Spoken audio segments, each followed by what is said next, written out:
mga kababayan, eto umpisahan na po agad natin etong ating talakayan dito po sa nakita nating balita na kung saan mga kababayan, sinagot ng PNP yung mga patutsada nitong si Sara Duterte na may banta daw po sa kanyang buhay. At gaya nga ng sabi natin at lagi nating sinasabi dito na wala naman tayong nakikita na may banta sa buhay nitong si Sara Duterte. So para maniwala po yung iba, pakinggan nyo ang sagot ng PNP dyan mga kababayan patungkol sa mga patutsadang yan nitong si Sara Duterte. So ito, i-play na po natin, ikinekredit po natin ito mga kababayan sa UNTV. Ano po yan? Kanila po yan, hindi po yan natin, gagawan lamang po natin ng reaction video, i-play na po natin. On the part of the PNP po, we don't have any information with respect po sa alleged threat against the Vice President. But nonetheless, the PNP is open to collaboration Ay, Inailisagan, may galab shoutout po ha. and cooperation. Walang natatanggap na report ang pambansang pulisya kaugnay ng posibleng banta sa buhay ni Vice President Sara Duterte.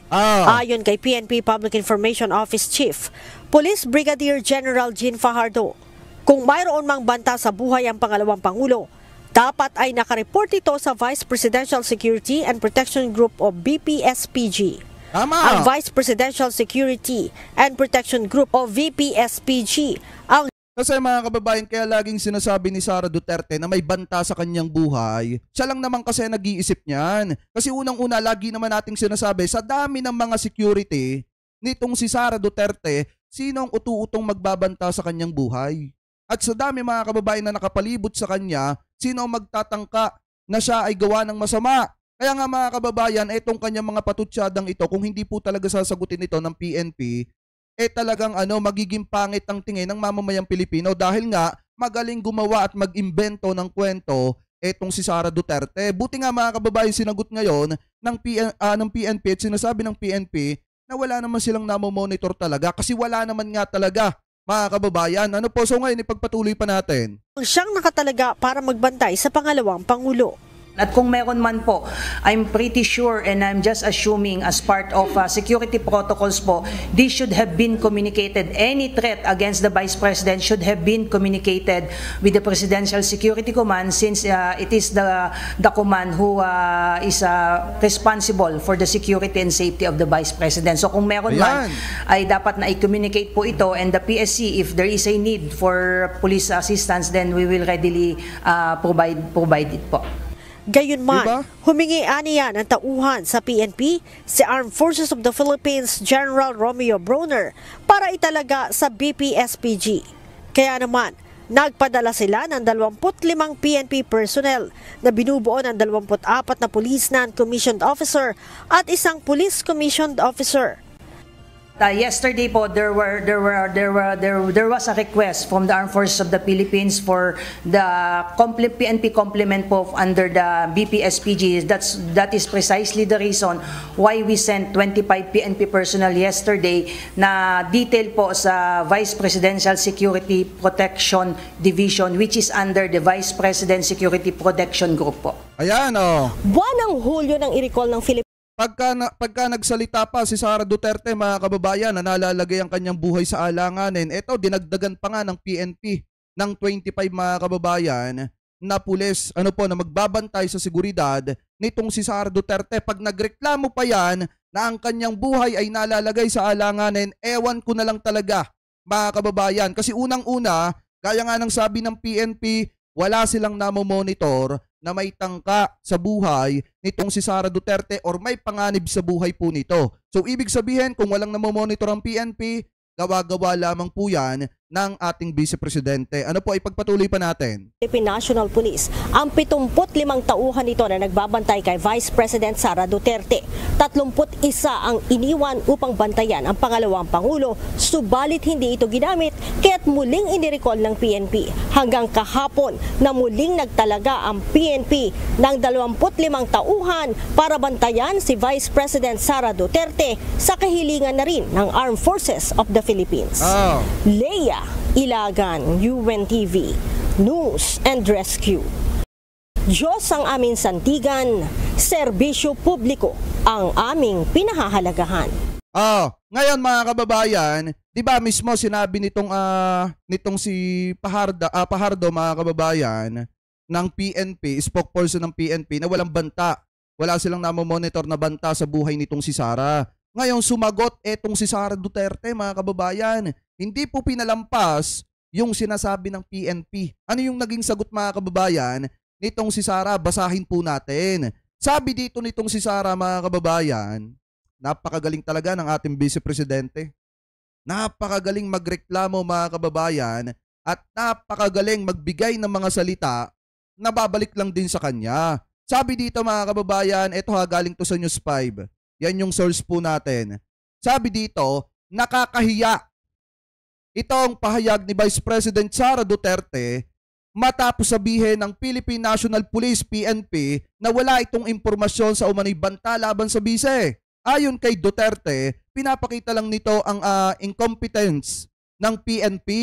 Kung ako po ay presidente, secretary ng Department of Interior and Local Government, DILG, chief ng PNP, ang sagot diyan ay let us sit down and investigate the alleged threats so that we'll know if these are true or not, aniya, mga kababayan.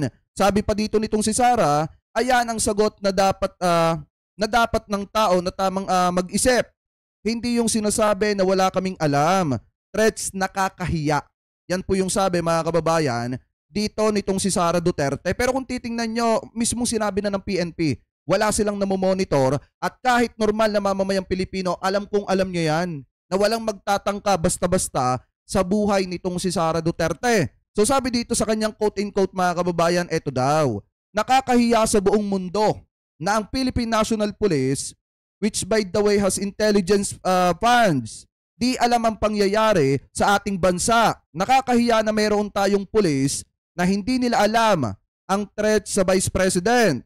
Huwag silang magsalita ng ganyan kasi nagpapakita yan ng incompetence ng PNP, mga kababayan. So ngayon, kini-question niya yung intelligence funds ng PNP, mga kababayan, kaya daw po nakakahiya. Tapos sasabihin daw, mga kababayan, nitong PNP na wala naman daw po silang nakikitang banta sa buhay ng Vice Presidente. Kahit sino namang normal na mamamayang Pilipino, alam yan na wala naman nga po talagang banta sa buhay nitong si Sara. Tanging si Sara lang ang nagsasalita na may banta po sa kanyang seguridad. Pero kung titingnan po natin, sino ba naman ang utu-uto na gagawa ng masama dyan? Vice Presidente po yan na may pinakamarami, mga kababayan, na mga security na nagbabantay sa kanya. Ewan ko lang kung may maglalakas ng loob na banggain yang si Sara Duterte at gawa ng masama kung normal na mamamayan, mga kababayan, ang tinutukoy niya. So ngayon, mga kababayan, maliwanag naman na yan po ang naging sagot nitong si Sara Duterte sa sinasabi ng PNP na wala silang nakikitang banta sa kanyang buhay. So ngayon, punta naman po tayo, mga kababayan, dito sa naging resba. Kung matatandaan nyo, natalakay natin to noong nakaraang araw, yung about dun sa PNP, mga kababayan, na dinuruduro nitong si Sara habang pinapagalitan niya at yung iba pa nga tinawag niya na mga bakla. Bakla daw po yung ibang kapulisan, wag daw mga bakla. Yun yung sinabi niya, mga kababayan. So ngayon, pakinggan po natin etong naging aksyon ng ating mga kapulisan, mga kababayan, sa ginawa pong ito ng kampo nitong si Sara at yung pagtulak pa nga, mga kababayan, nung isang bantay or security nitong si Sara na si Colonel Chica, mga kababayan. So ngayon, pakinggan po natin etong nakita nating balita galing po ulit sa UNTV News. Magandang hapon, Leia. Ano ba ang mga reklamo na isinampa ng pulisya kay Vice President Sara Duterte? Magandang hapon sa iyo, June. Mga reklamong direct assault, disobedience to the person in authority at grave coercion ang isinampa ng Philippine National Police laban kay Vice President Sara Duterte. Direct assault, mabigat-bigat yan. Hindi nangingimi ang Philippine National Police na magsampa ng kaso anuman ang posisyon ng nakagawa ng paglabag sa batas. Ito ang binigyang diin ni Quezon City Police District Director, Police Colonel Melesio Buslig, nang maghain ng kaso laban sa pangalawang Pangulo. Nobody is above the law. Tama! So, kung meron paglabag, ay ating sasampahan ng kaso. Sa video sa paglilipat sa Veterans Memorial Medical Center o VMMC, kay Attorney Laika Lopez, ang Chief of Staff ni BP Sara noong Sabado, makikitang kinausap hanggang sa tila sinigawan ng Vice Presidente ang naka-uniforming pulis na nakilalang si Police Lieutenant Colonel Van Jason Villamor. Si Lieutenant Colonel Villamor ay isa ring doktor. Yan mga kababayan, sa totoo lang, dito ako naaawa dito kay Colonel Villamor. Dahil mga kababayan, ang intensyon lang naman niya noong mga panahon na isinusugod itong si Atty. Lopez mga kababayan, sa ospital, ang intensyon lang naman niya ay tulungan kasi isa po siyang doktor mga kababayan. Ngayon, kung makikita nyo, siya po kasi yung kapalitan ng salita nitong si Sara.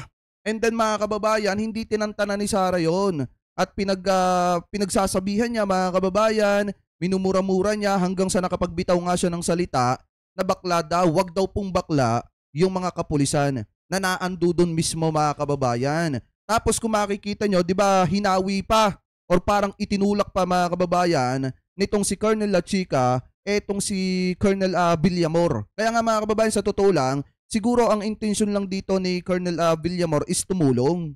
Ano po tumulong? Eto, dito talaga ako naawa kasi ang intention niya, gampanan yung trabaho niya at tumulong kung may maitutulong siya mga kababayan. Pero may nasama po yan ng OVP. Ano po, ng opisina nitong si Sara at saka mismo nitong si Sara. So ngayon, ipagpatuloy pa natin. Dente ang naka-uniforming pulis na nakilalang si Police Lieutenant Colonel Van Jason Villamor. Si Lieutenant Colonel Villamor ay isa ring doktor na siyang aalalay kay Atty. Lopez habang inililipat ito sa ospital. Makikita rin ang umano'y pagtulak ng lalaking nakasuot ng gray na polo shirt kay Lieutenant Colonel Villamor. Ayon kay PNP Public Information Office Chief, Police Brigadier General Jean Fajardo, nakilala ito na si Colonel Raymond Dante La Chica, hepe ng Vice Presidential Security and Protection Group. Eto ba yung bagman ni Sara? Hindi, nagtatanong lang naman mga kababayan. Kasi La Chica din ito eh. Tapos Colonel din mga kababayan. Eto ba yung tinutukoy na bagman? Di umano nitong si Sara Duterte na pinagbigyan ni Gina Acosta ng 125 million pesos? Hindi, tanong lang naman. Ano po, ipagpatuloy pa natin. Ang insidente, hindi kayang palampasin ng PNP. Ito ang nag-udyok sa kanila na magsampa ng kasong kriminal na direct assault, disobedience to the person in authority at grave coercion. Kaya nga. This is obviously can qualify to a case of direct assault. In fact, pwede po itong masabi na qualified direct assault because he is also a public officer. Malinaw po sa ating mga batas na kung ikaw ay public officer and you lay hands against a agents of a person's authority whose presence there is by virtue of his performance of his official duty. He was direct. Kasi mga kababayan, etong si Sara Duterte, politiko ito eh, vice president pa ng ating bansa. Tapos itong si Colonel La Chica, mga kababayan, officer po siya ng security nitong si Sara Duterte na nagbabantay dito kay Sara. So ngayon, etong si Colonel Villamor, ginagampanan lang naman niya yung kanyang trabaho. Kaya hindi dapat ginagano na itinutulak-tulak na lang mga kababayan at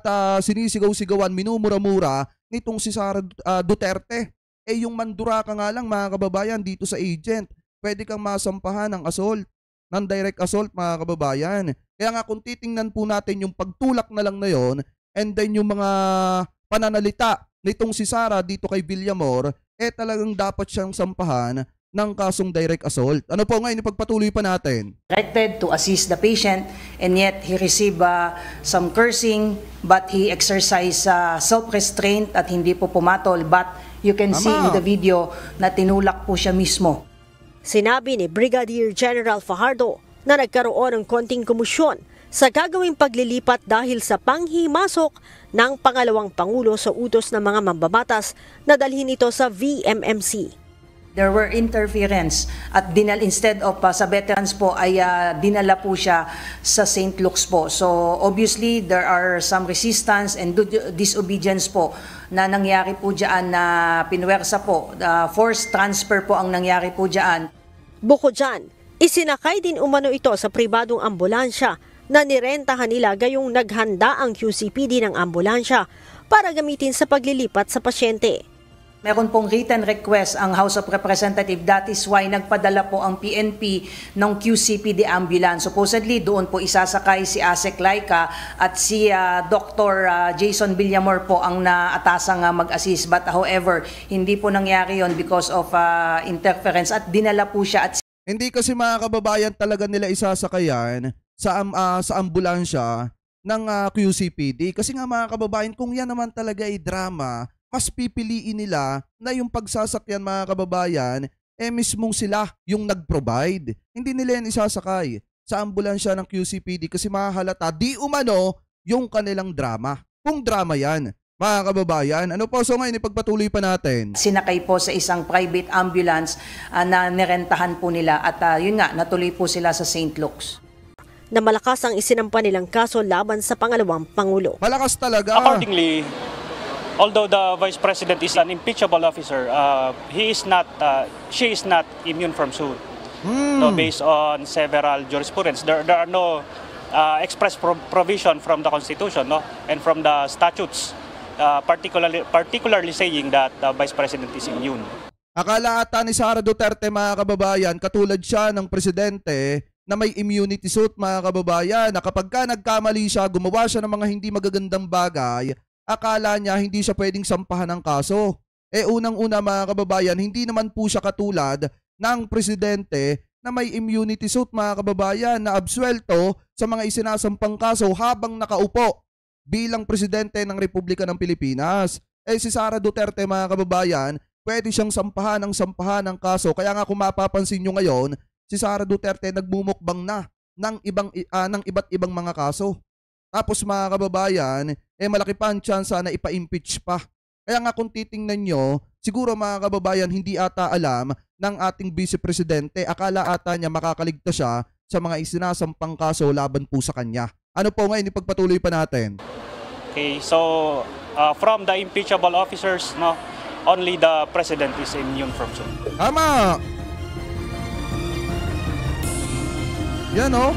June, ayon sa PNP, ang kasong direct assault ay mayroong maximum na penalty na hanggang 6 na taon na pagkakakulong at multa na 200,000 piso, habang yung disobedience to the person in authority ay mayroon namang multa na 100,000 piso at pagkakakulong na hanggang 6 na buwan. At June, sinabi din kanina ni Vice President Sara Duterte sa kanyang press conference dyan sa kanyang satellite office sa Zamboanga na magsasampa din sila ng kaso laban sa Philippine National Police. Ito ay ang disobedience, kidnapping at robbery. June? Ako may kidnapping pa. Leia, doon sa video na nga itong ipinapakita dito sa screen, bilang isang security officer noong ni VP Sara, parang pinoprotektahan niya si VP Sara doon. Ano ba sabi ng PNP dyan? Hindi ba yun na-consider na kung may risk nga doon kay VP Sara? Sinasabi niya nga may banta sa kanya. Siyempre, bilang isang security officer, talagang hindi niya palalapitin ng sino man kahit pa naka-uniforme. Ganun siguro ang thinking sa pagtitingin natin dito sa video na ito, Leia. Oo, tama ka dyan, June, no? Pero ang sinasabi nga nitong Philippine National Police na hindi lang police na naka-uniforme itong si Lieutenant Colonel Villamor, dahil ito rin ay isang doktor na siya nga yung inatasan para alala. Hindi yata alam mga kababayan ni Sara Duterte na itong inaalipusta niyang pulis mga kababayan dito at yung pulis na itinulak nitong si Colonel Alachica ay isa ring doktor na possible na mas makakatulong dito kay Lopez mga kababayan. Siguro kaya ayaw nilang patingnan. Ito yung nakikita ko dyan mga kababayan Kaya nakikipaggigilan sila dito kay Colonel Villamor kasi ayaw siguro nilang patingnan kay Colonel Villamor yung kalagayan nitong si Lopez. Dahil nga mga kababayan, gaya nga po ng sabi ko, in my own opinion, kung gawa-gawa lang at drama lang, etong kanilang mga pinaggagawang ito, madidiscover yan ng ibang mga doktor kung susuriin etong si Atty. Lopez. Gaya nga ng sabi mga kababayan, na okay naman yung mga vital nitong si Atty. Lopez.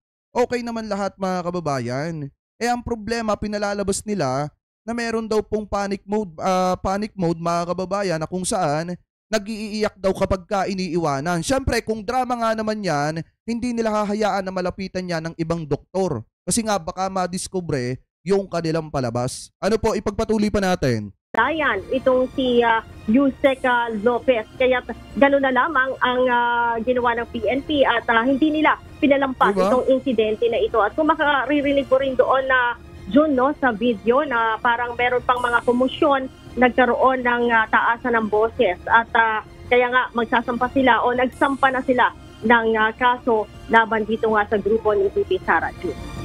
Oh, pero yung sa punto naman, halimbawa dun sa video rin na may pinapakita nung nakaraang weekend na sasarhan ng pinto nung ambulansya si VP Sara ng pulis. Ano sabi ng PNP naman doon?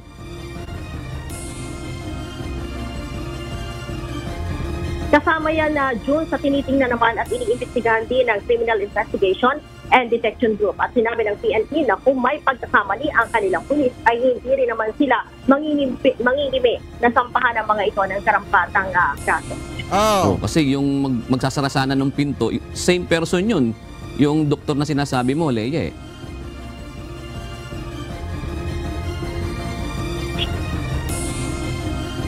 Tama ka dyan, June, no? Kanina nga sa interview dyan sa may Quezon City Hall of Justice ay may isang reporter doon na bumulong at sinabing, "Sir, ikaw yung Sabi dito, dapat impeach na yan para matapos na kasi mga halang ang bituka nila. Suportahan natin ang presidente natin, mahal na Panginoon. Mahal na Panginoon si PBBM. Alam niyo mga kababayan, ito matulog, pagkatapos ng live natin, magpahinga kayo. Matulog kayo. Tapos bukas mga kababayan, merong magandang or merong mangyayari na hindi inaasahan ng mga DD-shit. Ako na nagsasabi sa inyo mga kababayan, pagkatapos ng live natin, magpahinga kayo, matulog kayo, ihanda nyo ang sarili nyo bukas at may mangyayaring hindi inaasahan ng mga DD-shit. Ano po, ipagpatuloy pa natin. Sasara din noong ambulansya, no, na nandun din si VP Sara. At tumango itong si Lieutenant Colonel Villamor. At ayun na nga, sinabi, hintayin natin June yung ginagawang investigasyon naman ng CIDG tungkol dito sa mga personnel kung sila ay may pagkakamali at may nalabag din sa protocol at yan ay hindi rin naman ito-tolerate ng pambansang pulisya. Base sa paliwanag ni PNP Public Information Office Police Brigadier General Jean Fajardo. June. So, Leia, isa pa. Paano naman nasabi ng PNP na talagang malakas ang reklamo nila laban kay VP Sara at iba pang mga security personnel niya? Habang ito pa ay nasa piskalya pa, no, Leia? Tama ba, Leia?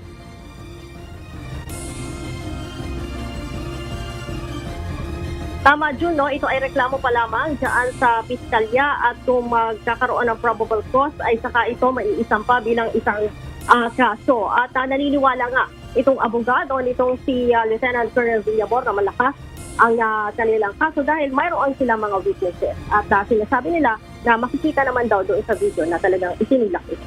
Tama! Kasi mga kababayan, itong pangyayaring ito, may nakadocumented to. May mga video to at may mga video din na nakuhana na nagmumura itong si Sara at tinawag na bakla na bayot yung mga kapulisan na naandya dyan. Ano po, kitang-kita nyo din kung paano pagalitan ni Sara Duterte yung isang opisyalis ng PNP. Kaya nga etong video, ginawa nilang ito, naka-documented to kasi naka-video po yan. Ano po, kaya siguro nasabi ng PNP na malakas yung ebidensya nila laban po kay Sara Duterte. Ano po, ipagpatuloy pa natin. Gilea, tingnan natin kung ano magiging pagtimbang ng prosecutor. Maraming salamat, Leia Ilagan, nagulat ng live mula sa Camp Crame. Diretso na natin agad yan dito mga kababayan. Kung matatandaan nyo, di ba sinabi ni Sara Duterte na bakla daw yung mga PNP. Yung PNP na naandu doon mismo mga kababayan, doon sa naging komosyon nila. Na kung saan, habang pinapagalitan niya yung mga PNP dahil nga, nilalapitan nitong si Colonel Villamor, etong si Lopez mga kababayan, di ba galit na galit etong si Sara. And then humantong pa nga sa point mga kababayan, na pinagsasabihan niya yung isang PNP na opisyalis na dumais po sa kanya at kinakausap etong si Sara. Ngayon, nung sumigaw etong si Sara na bakla, yung mga PNP na naando doon, kinundi na po yan. Mga kababayan, kinundi na po yan ng LGBTQ+ community na kung saan mga kababayan hindi po natuwa yung kanilang community sa naging pahayag nitong si Sara Duterte. So ngayon, pakinggan po natin itong nakita naman nating balita galing po dito sa News 5 Everywhere. Kaya nga po nang sabi ko sa inyo, ang pangalipusta mga kababayan, doon sa mga binitawang salita nitong si Sara Duterte, pihado ko kundinahin yan ng LGBTQ+. At eto na nga mga kababayan, pakinggan po natin. Kinundinahan ng LGBTQ+ community ang pahayag ni Vice President Sara Duterte na huwag kayong bakla sa mga nakasagutan niyang pulis nitong weekend. Sumunod kayo ng lawful orders. Huwag niyong alam niyo na injustice na siya sa mga tao. Huwag kayong bakla. Ayan! Eto mga kababayan, kung makikita nyo etong PNP na opisyalis na ito, dito din ako isa sa naaawa. Dahil biruin nyo, sinigaw-sigawan lang dyan ni Sara Duterte at sinabihan niya na huwag kayong bakla. Diba ngayon mga kababayan, pakinggan natin ang sagot dyan ng LGBTQ+ community. Yan ang sinigaw mismo ng galit na bise ng magkatensyon sa paglilipad sa kanyang Chief of Staff na si Zulaika Lopez. Umani ito ng kabi-kabilang batikos lalo pat dating sinabi na ni Duterte na isa siyang ally at advocate ng LGBTQ community. Tama. Para sa grupong may paulan-ulan pa siya mga kababayan. Di ba nag-viral yung picture niya, na kung saan kasama niya yung kanyang mga security mga kababayan, and then umattend data siya sa isang event ng mga LGBTQ+ mga kababayan, na kung saan, di ba, kumalat yung picture niya na nagpapaulan pa siya. Na kung saan kumukuha siya ng simpatsya sa publiko, tapos ngayon maririnig nyo sa isang nagsasabi na advocate siya mga kababayan ng LGBTQ+, maririnig nyo na tinatawag yung isang pulis na tinutupad lang naman yung kanilang tungkulin mga kababayan at kanilang trabaho, tapos tatawagin lang na huwag silang bakla. Diba mga kababayan, ngayon ipagpatuloy pa natin. baghari, isa itong insulto. Do not claim to be an advocate for the LGBT and then use bakla as an insult sa pang-araw-araw. Kung meron man pong nakaka-insulto sa pangyayari ngayon, hindi po ito yung pagiging miyembro ng LGBT community, kundi ang pagiging isang government official who refuses to be held accountable. Mga kapatid, ano na? 'Di ba? Wala na mas nakakainis sa isang politiko na trapo na hindi marunong magpaliwanag mga kababayan kung saan din alam pera ng mamamayan at gumagawa ng mga eksena at drama para lang matakasan yung kanilang pananagutan. Partida, tinatanong pa lang yan. May mga drama na agad at kada tatanungin yung kanyang mga staff mga kababayan, biglang nagkakasakit. Kaya nga hindi na po uubra yan sa susunod na hearing yung ganyang mga klase ng galawan na kapag ka tinatanong na matitinding tanong biglang nagkakasakit at umiiwas at gumagawa ng drama. Ngayon mga kababayan, eto mismong sabi na nga nitong LGBTQ+ community na wala na mas nakakainis pa mga kababayan kung hindi yung mga politikong umiiwas sa pananagutan nila. Yung mga politikong iniiwasan yung mga tanong kung paano ginastos ang pera ng mamamayang Pilipino. Kasi mga kababayan, kung sinasagot lang sana ni Sara at tinatapos na itong mga ganitong klase ng bagay at pinapaliwanag nila ng maayos with evidence mga kababayan, di sana tapos na to at wala na silang gagawin pa na kung ano-ano pa mga drama at pakulo para lang matakasan yung mga tanong ng mamamayang Pilipino. Tapos mangdadawit pa ng community, 'di ba, ng LGBT. Kahit sino maiinis talaga dyan at sosoplakin talaga siya dyan mga kababayan.